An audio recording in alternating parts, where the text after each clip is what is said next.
Sindepresa Entrevista de hoje vai conversar com Sandro Rodrigues. Ele é contador, economista e sócio fundador da Atende Consultoria. Nós vamos falar sobre Imposto de Renda 2017. Sandro, muito obrigado por nos receber aqui no escritório da Atende Consultoria. Ora, Cleide, nós que agradecemos, é uma honra muito grande aqui para nós. Estamos à disposição, tentando aí responder as perguntas. É verdade. A ideia aqui do programa, Sandro, é tentar esclarecer algumas dúvidas, claro, porque a gente não tem oportunidade de responder todas as dúvidas sobre esse assunto, né? Então, todos os anos a gente procura aqui elucidar algumas coisas. Vou aproveitar aqui o seu conhecimento para, em 20 minutos, a gente tentar explicar aqui as principais dúvidas sobre esse tema. E, para começar, 2017... a gente tinha uma expectativa muito grande aí da Receita fazer uma revisão, né, nas suas alíquotas, enfim. Isso não aconteceu. Quais foram, então, as principais mudanças que a gente pode destacar aqui, Sandro, em relação a este ano de 2017? Perfeito. Realmente, uma delas foi esse fato aí que acabou prejudicando e nos a decepcionando, todos. Né? Exatamente. Com isso, o universo de declarações serão maiores, né, de declarantes, por conseguinte, e todos passarão a pagar mais, né, por conta dessa não atualização. Eu até diria que essa é a grande falta de mudança, né? É verdade, né? Assim, com relação à legislação, um grande destaque é para os dependentes, que a partir dos 12 anos, para poder ser considerado como dependente, tem que possuir o CPF. Isso sim é novo. Isso é rigorosamente novo e há uma tendência que ano a ano a Receita vai reduzindo essa idade com o objetivo de ter todo o controle dos dependentes alimentandos. Essa mudança, Sandro, tem a ver, por exemplo, com a falta de controle da declaração de pai e mãe, colocando os mesmos dependentes? Ou seja, isso era um grande problema na Receita? Eventualmente pode ser que sim. Às vezes, até por falta de conhecimento, o marido lança os filhos e a mulher faz uma declaração em separado, também faz, né, e não pode. Até pode, no caso, um casal ter 2 filhos, a mulher lança um filho e o marido lança o outro filho, está perfeito. O que não pode é lançar os 2, e às vezes acontece por falta de maiores conhecimentos. Mas há também esse tipo de declaração, colocando o mesmo dependente em declarações individuais, como uma forma de lesar essa questão, não é? Isso também existe, né? Se houver dolo, pode haver essa possibilidade, sim, à medida que o fisco tem mais dificuldade em ter esse controle. Então, pensando numa questão mais de dolo, poderia haver, sim. E, por outro lado, também o fisco pode notificar esses declarantes, né, esses contribuintes, e aí a multa é muito pesada por conta de má fé, um dolo, né. Sandro, não é uma mudança, né? A gente até falou isso no comecinho, mas em quanto por cento foi a revisão aqui desse ano? A revisão... Desculpa, Cleide. Em quanto por cento que foi essa revisão desse ano? Que não foi uma revisão, na verdade, né? Na verdade, não foi revisão. Foi tão insignificativa que... De alguns valores só, de alguns valores limite. Salvo engano, foi de 1,54 a atualização mínima, né? Foi mais para ajuste de números. Mas o principal, que é a tabela, não mexeu, consequentemente, né? Pouquíssima alteração houve e os contribuintes vão ter que pagar essa conta aí. Em pleno ano de crise total, né? Exatamente. Sandra, eu queria que você falasse um pouquinho também sobre, por exemplo, isso, na verdade, é o que o brasileiro quer mais saber, né? Quando se fala de declaração de imposto de renda. Como é que a gente pode, né? Quais são os critérios e as formas que a gente consegue pagar menos imposto de renda? É sempre dito todo ano, mas assim, eu sei que são vários fatores e eu queria deixar aqui alguns que são os principais que a gente pode considerar. Bem observado, sim. Sempre o passo primeiro é ver se é mais interessante fazer a declaração quando o casal trabalha, né? Em conjunto ou separado, esse é um fator que pode determinar mais ou menos o imposto. O outro é observar os gastos dedutíveis, que são inúmeros, e há limites, né? Por exemplo, dependentes, sim. Gastos com instruções, sempre por dependente, né? Convênios médicos, clínicas, hospitais. Cirurgias. Cirurgia aí não há limite nenhum, exceto quando há reembolso, a única exceção é essa. Sim. Senão pode todo o gasto inteiro, completo, é dedutível. Tem uma opção boa, que é uma aplicação, por exemplo, em previdência privada, que o contribuinte poderá abater até 12% do imposto devido, então é bem interessante. É uma aplicação interessante. E a própria previdência oficial. Para quem tem empregado doméstico também, a parte patronal que o empregador paga é dedutível, há um limite de R$ 1.100 aproximadamente, mas é um desconto interessante. Sim, que contabiliza, né? Para quem é autônomo, pessoa jurídica, também tem uma forma de você conseguir registrar, contabilizar esse processo ao longo do ano para colocar na declaração e automaticamente pagar menos. Não diria pagamento, mas muito bem observado, Cleide, porque desde 2015 passou a ser obrigatório a escrituração do livro caixa com mais formalidades. Já era. Mas a partir de 2015 houve um aplicativo, e esse aplicativo, aliás, foi aprimorado esse aplicativo, e nele o declarante tem que mensalmente, o autônomo, profissional liberal, enfim, lançar todos os valores recebidos de pessoa física, apura-se daí o carnê-leão ao final de cada mês, e ao final do ano importa esse programa de livro caixa a declaração de imposto de renda da pessoa física. Então é uma mudança significativa, até porque tem um detalhe bem importante. O contribuinte que deduz gastos médicos, com fisioterapia, e por aí vai, psicólogo, então a Receita também tem um meio de fazer esse cruzamento de informações. Não há como, então, agora não ser rigorosamente o valor pago, declarado. Então, todo cuidado, mais uma vez, é bem importante estar atento para não haver erro e, eventualmente, até ficar na malha fina por conta de valores declarados incorretamente.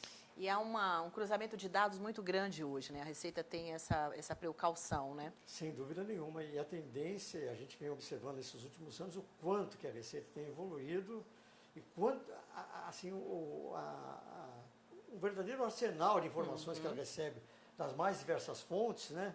Então ela tem informações praticamente de todos os níveis, quer de banco, cartórios, operadores de cartões de crédito, convênios médicos, clínicas. Então todas essas informações são confrontadas, né? Então o contribuinte realmente tem que prestar muita atenção no que lança e com os valores rigorosamente corretos, exatamente.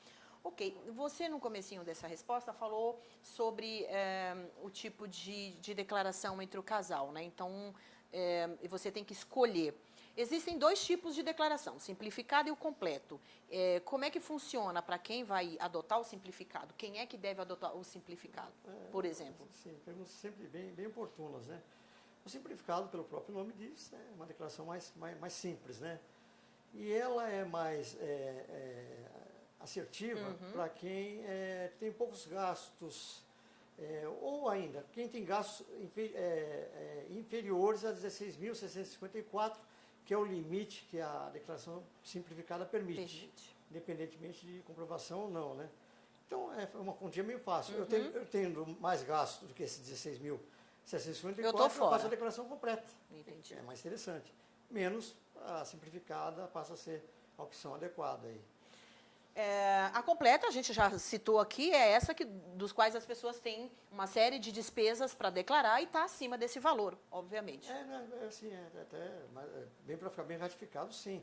Para poder deduzir todos esses gastos, nós falamos há um pouco atrás, aí, a declaração completa é a declaração adequada e apropriada para se fazer e abater todas as despesas e gastos dedutíveis. E também a mais complexa, onde as pessoas têm que ter bastante cuidado, né? Exatamente. Ok.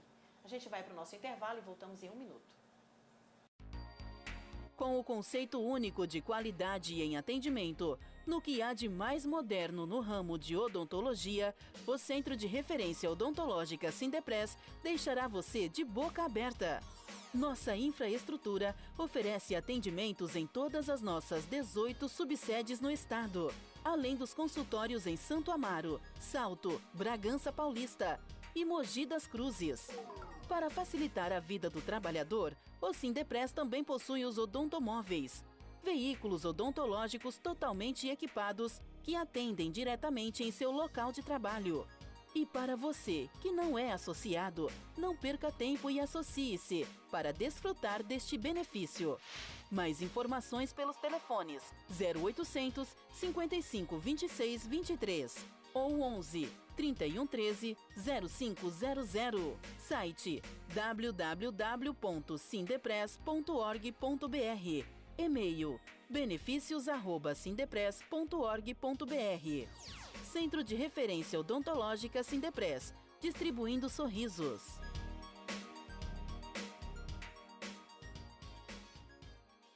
Estamos de volta com o Sindepres Entrevista, que conversa hoje com Sandro Rodrigues. Ele é contador, economista e sócio fundador da Atende Consultoria. A gente está falando aqui sobre Imposto de Renda 2017. Bom, retomando aqui o nosso assunto do bloco anterior, existem aí, a gente já falou que tem uma série de assuntos que são difíceis de entender nesse processo do imposto de renda. Mas queria falar especificamente sobre alguns com você, Sandro. Pois não.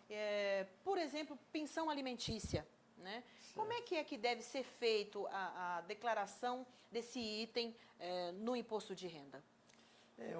Bom, a pensão alimentícia realmente gera muitas dúvidas, a gente tem observado, até porque o tema é bem interessante e abrangente. Uhum.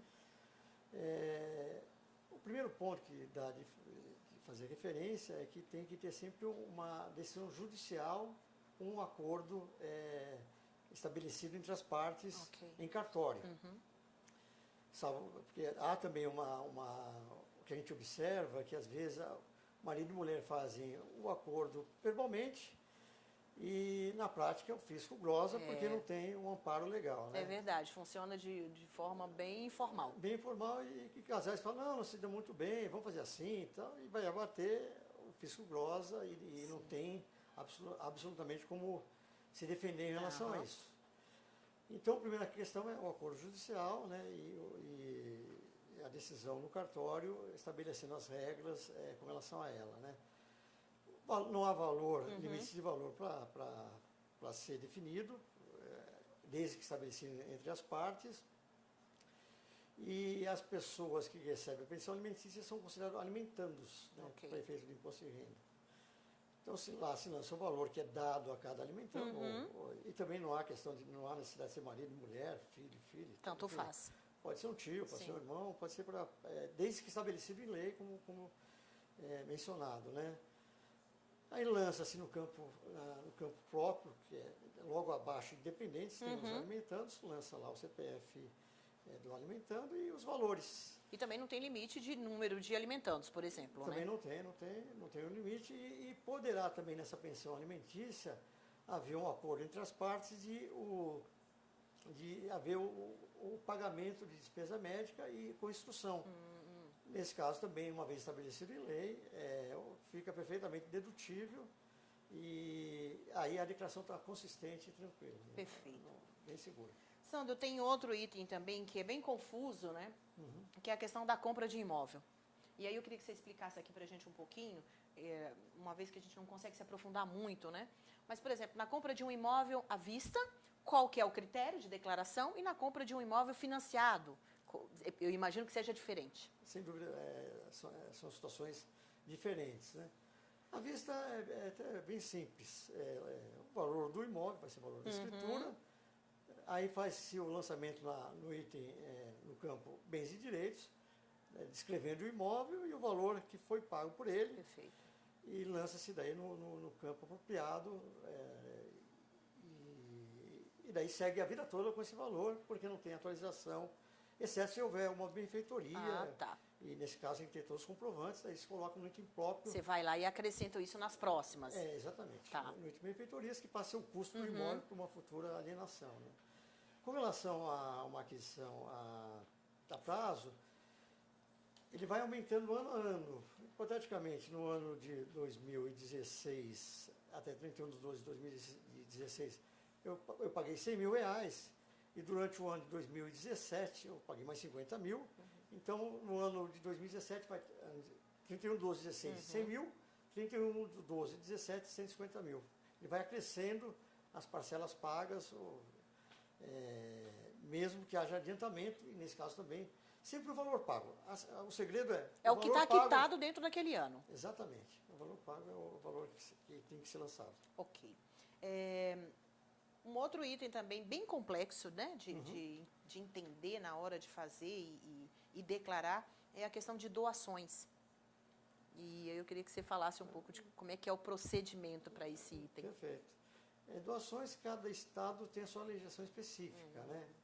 Mas vamos tratar do estado de São Paulo, que Sim, é mais... vamos falar aqui de São Paulo é o nosso para... caso aqui, né? Exatamente. No nosso caso, o limite para doação é 2.500 UFESP. Então, no caso do ano calendário 2016 para essa declaração, exercício 2017, o limite é 58.875 mil. Ok. E acima disso, daí já paga-se o ITCMD de 4%. Só para cortar. Mas eu acho que talvez precise de um ajuste, porque você falou 58.688 mil. Ah, tá. Né? Eu acho que poderia mudar. Tá. Eu falei. Ainda bem que eu tenho isso. Ainda bem. Não, estamos de olho. Pois não. Pode responder.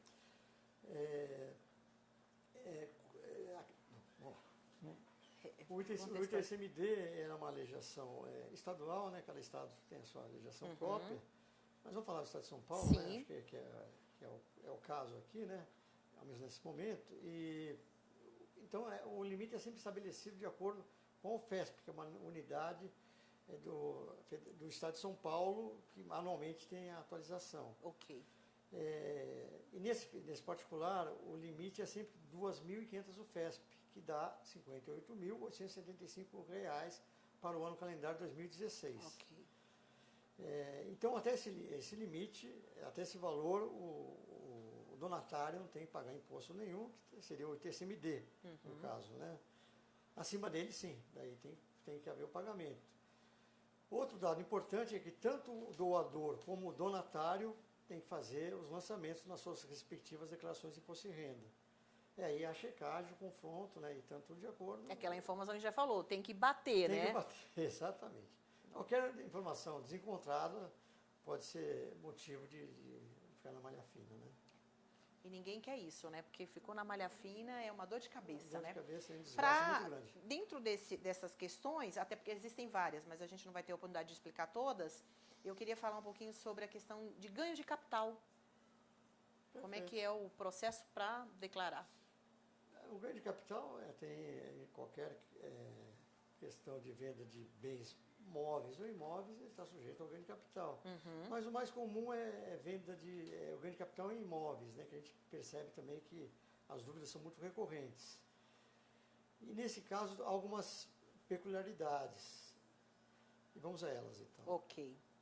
Imóvel até R$35 mil, ele está isento de qualquer tipo de tributação. É um imóvel de pequeno valor, que é muito difícil acontecer, mas sendo o caso, não há que se falar em imposto. Imposto. Né? Outro assunto também, outro item também, é a questão de imóveis até 440 mil reais, que o declarante pode vender e não pagar imposto, desde que seja um único imóvel e não tenha feito operação similar nos últimos 5 anos. Ok. Então, nesse caso também é uma... Ele está isento? Está isento, até esse valor de 440 mil. Tendo mais imóveis e havendo vendas, daí sim apura-se o ganho. O ganho se dá pela diferença do valor de venda pelo valor de custo. E a partir de junho de 2005, foi estabelecido um redutor para poder compensar a não atualização do bem. Então, por exemplo, quanto mais tempo eu tenho um imóvel, menos imposto eu pago, porque o redutor passa a ser maior e, por conseguinte, o imposto menor.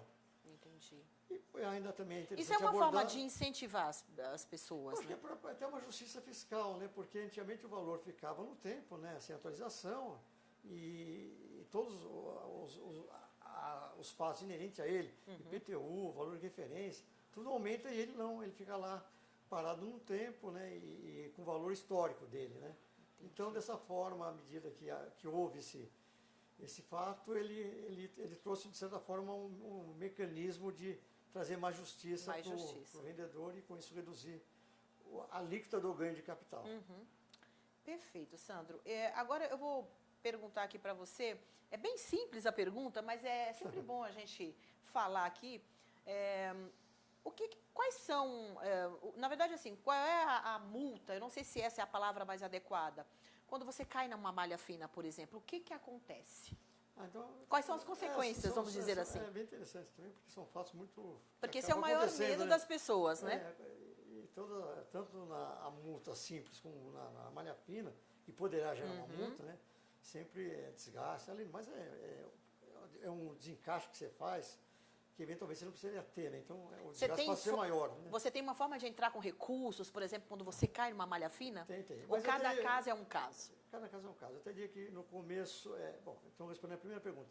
Quando você não entrega a declaração no prazo, você fica sujeito a uma multa Sim. de R$ 165,74, que poderá ser maior à medida que o imposto devido, não o imposto a pagar, o imposto devido seja bem elevado, daí a multa é 1%.